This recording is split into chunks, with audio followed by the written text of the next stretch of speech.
Setelah sebelumnya membahas keterlibatan sang pendiri Microsoft, Bill Gates terhadap pandemi corona atau COVID-19, pada kali ini kami akan membahas tentang kebenaran teori konspirasi virus corona yang beredar di masyarakat umum. Sudah lebih dari 40 hari sejak kasus infeksi virus corona atau COVID-19 resmi ditemukan di Indonesia.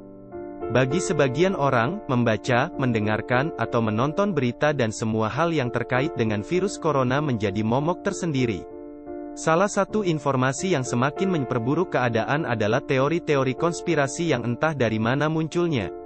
Ada rumor yang mengatakan bahwa virus ini adalah senjata biologis, sengaja dilepaskan dari lab, dan ada pula yang mengabarkan bahwa wabah ini berasal dari luar angkasa. Hingga saat ini, sudah ada sejumlah teori konspirasi virus corona yang populer yang menjadi kontroversi di kalangan masyarakat. Apa sajakah itu? Simak kisah dan penjelasannya berikut ini. Teori pertama adalah virus corona dilepaskan dari laboratorium di Tiongkok. Banyak yang menduga bahwa virus corona atau yang dikenal sebagai SARS-CoV-2 ini berasal dari laboratorium Tiongkok. Mereka sengaja dibuat dan dilepaskan sebagai senjata biologis. Walaupun terdengar mencurigakan, tidak sedikit orang yang termakan oleh teori konspirasi ini. Lalu bagaimana kenyataannya? Menurut jurnal dari Scripps Research yang sengaja menginvestigasi hal ini, anatomi SARS-CoV-2 sangatlah natural. Tidak terlihat campur tangan laboratorium di dalamnya. Studi tersebut juga menyebut bahwa virus ini sangat mirip dengan yang sering ditemukan pada kelelawar. Itu artinya mereka benar-benar alami. Namun peneliti mengungkap bahwa dulunya, virus ini tidak menyebabkan dampak apapun pada manusia. Sementara pihak-pihak Tiongkok pun coba menepis semua spekulasi. Menurut mereka, tidak ada bukti yang mendukung COVID-19 dibuat di laboratorium Wuhan ataupun kemungkinan kedua, bocor dari sana. Di pihak lain, intelijen AS mengindikasikan COVID-19 kemungkinan berasal dari alam, tidak dibuat di laboratorium di Tiongkok seperti disebut dalam berbagai teori konspirasi. Tapi tetap saja, intelijen belum bisa memastikannya. Teori yang kedua adalah wabah virus memang terjadi setiap 100 tahun. Tahun dengan angka belakang, 20, kabarnya merupakan tahun yang terkutuk. Berikut ini penjabarannya. Tahun 1720, terjadi peristiwa Black Death. Wabah pes yang sempat membunuh 50 juta orang di dunia. Tahun 1820, wabah kolera pertama ditemukan. Penyakit mematikan yang sering mewabah di sebagian negara di dunia. Tahun 1920, wabah flu Spanyol. Menginfeksi 500 juta orang atau sepertiga populasi dunia saat itu. 100 tahun kemudian, pandemi COVID-19 pun terjadi. Hal ini meyakinkan banyak orang bahwa virus memang menyerang dunia setiap 100 tahun sekali. Namun apakah teori ini benar? Sayangnya hingga saat ini, tidak ada bukti bahwa ini merupakan pola yang pasti. Menurut AFP Fact Check, sebagian virus memang bersifat musiman dan memiliki siklus tapi mereka tentu tidak mengikuti pola-pola seperti yang disebutkan. Lagi pula tahun yang disebutkan pada wabah-wabah itu pun tidak tepat, hanya perkiraan puncaknya saja. Black Death mulai terjadi pada 1720 hingga 1722, kolera terjadi mulai 1817, sedangkan flu Spanyol merebak pada 1918 hingga 1920. Dikutip dari Who.in, Black Death dikenal sebagai pandemi pes di abad ke-14 yang menewaskan lebih dari 50 juta orang di Eropa. Penyakit ini pertama kali mewabah antara tahun-tahun 1347 sampai tahun 1351, bukan 1720 seperti disebut dalam beberapa versi infografis siklus pandemi 100 tahun yang viral.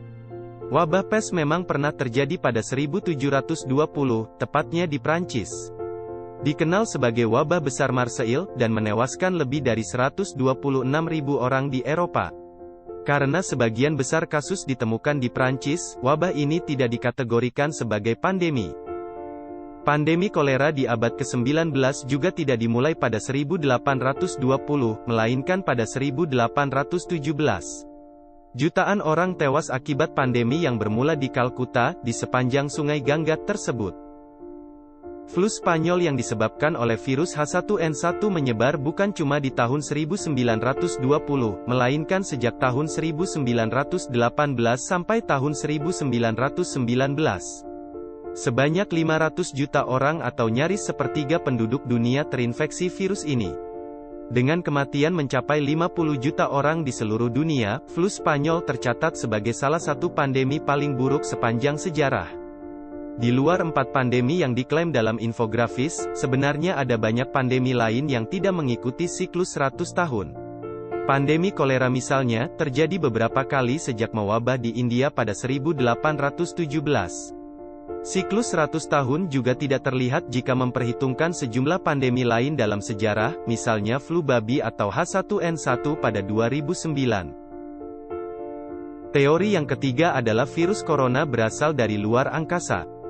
Teori yang satu ini dikemukakan pertama kali oleh Chandra Wickramasinghe, seorang ahli astronomi dan astrobiologi.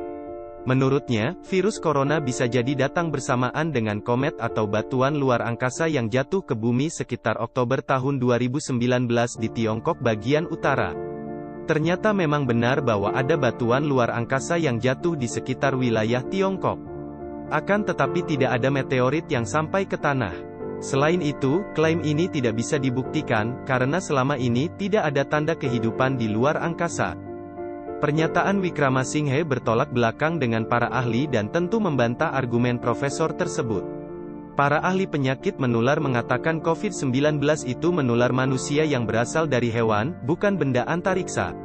Spesialis penyakit menular Dominic Sparks dari Universitas London mengungkapkan, COVID-19 ini serupa dengan SARS dan MERS yang merupakan virus dari binatang.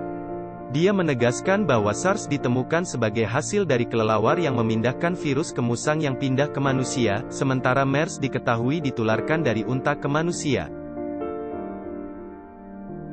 Teori yang keempat adalah pasien nomor 0 virus corona berasal dari Amerika Serikat. Penelusuran mengenai pasien nomor 0 atau pasien 0 dari COVID-19 sempat dilakukan pada Maret lalu di Tiongkok, negara pertama yang terinfeksi.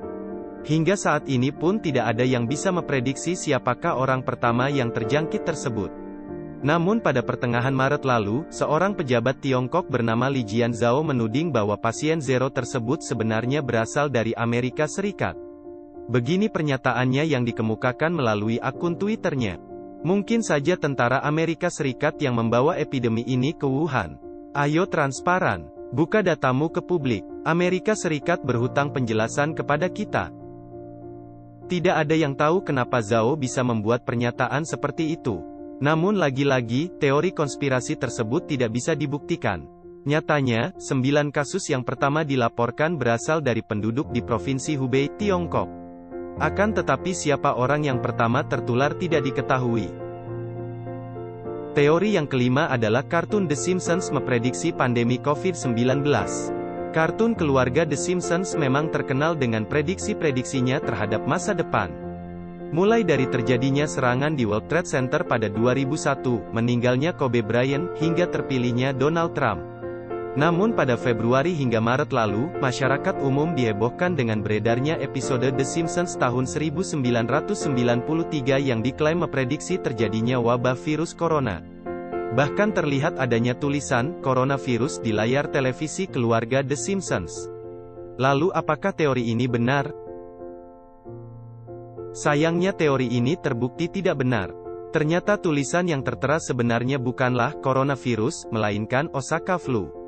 Artinya, informasi ini termasuk ke dalam kategori hoaks. Dilansir dari Reuters, Bill Oakley sang penulis naskah mengatakan bahwa episode tersebut ditulis berdasarkan peristiwa-peristiwa yang telah terjadi. Teori yang keenam adalah COVID-19 bukan disebabkan oleh virus melainkan radiasi 5G. Teori konspirasi berikutnya mengatakan bahwa pandemi yang sedang terjadi ini bukan disebabkan oleh virus, melainkan radiasi 5G. Pasalnya pada November tahun 2019 lalu, Tiongkok memang sedang membangun sarana dari teknologi terbaru itu. Menurut teori tersebut, gelombang yang dihasilkan 5G merusak oksigen dalam pembuluh darah kita. Itulah alasan kenapa banyak orang yang tiba-tiba jatuh dan pingsan di Tiongkok. Awal tahun ini, sebuah kajian yang telah lama dilakukan International Commission on Non-Ionizing Radiation Protection atau Komisi Internasional Perlindungan Radiasi Bukan Ion menumbangkan berbagai pernyataan tersebut, dengan mengatakan tidak terdapat bukti bahwa jaringan telepon genggam menyebabkan kanker dan penyakit-penyakit lainnya. Tetapi kesalahan informasi ini masih saja ada dan ada anggota masyarakat yang termakan oleh rumor semacam ini. 5G memang telah menuai kontroversi sejak pertama kali dikemukakan. Namun tidak ada bukti bahwa layanan tersebut bisa berdampak buruk terhadap kesehatan. Terlebih menyebabkan penyakit seperti COVID-19. Teori yang ketujuh adalah novel tahun 1981 telah memprediksi virus corona. Teori konspirasi terakhir ini sempat viral di berbagai media sosial, terutama Twitter. Sekitar Maret, beredar beberapa gambar dari novel berjudul The Eyes of Darkness yang ditulis oleh Dean Koontz. Di sana tertulis sejumlah prediksi mengenai pandemi virus corona. Sekitar tahun 2020 penyakit seperti pneumonia akan menyebar di seluruh dunia, menyerang paru-paru dan bronkus serta menolak semua perawatan yang ada. Mereka menyebut benda, virus itu, Wuhan 400, karena ini dikembangkan di dalam lab rDNA yang berada di luar Wuhan, dan ini merupakan mikroorganisme buatan yang ke-400 di pusat riset tersebut. Kira-kira seperti itulah prediksi yang kabarnya tertulis di novel yang terbit tahun 1981 tersebut. Mari kita bedah teori ini satu persatu. Pertama, sebenarnya nama virus tersebut adalah Gorky 400, yang menurut alur novel berasal dari Rusia. Dilansir dari South China Morning Post, nama tersebut diganti menjadi Wuhan 400 ketika buku dicetak ulang pada tahun 1989. Di novel tersebut, virus diceritakan menjadi senjata biologis dan memiliki tingkat kematian 100%. Orang-orang akan mati hanya dalam 12 hingga 24 jam. Berbeda dengan COVID-19 yang memiliki masa inkubasi hingga 14 hari dan tingkat kematian sekitar 6% di dunia. Dean Koontz memang mendeskripsikan virus tersebut dengan sangat nyata di novelnya. Namun sekali lagi, itu hanyalah karangan fiksi. Jadi tidak perlu terlalu mempercayainya. Di kala krisis seperti ini, pasti banyak orang yang memanfaatkan keadaan untuk menyebarkan hoaks dan teori konspirasi. Ada yang bertujuan untuk menyebarkan kepanikan, ada pula yang murni karena ketidaktahuan. Mempercayai teori konspirasi yang tidak benar akan membuatmu ketakutan, panik, dan tidak rasional. Agar terhindar dari hal-hal seperti ini, pastikan kamu selalu cek informasi yang kamu terima. Jangan percaya dengan apapun yang tidak berasal dari sumber terpercaya. Terima kasih telah menyaksikan tayangan ini, semoga dapat menambah ilmu dan wawasan kalian. Jangan lupa like video ini dan subscribe channel ini. See you next time and goodbye.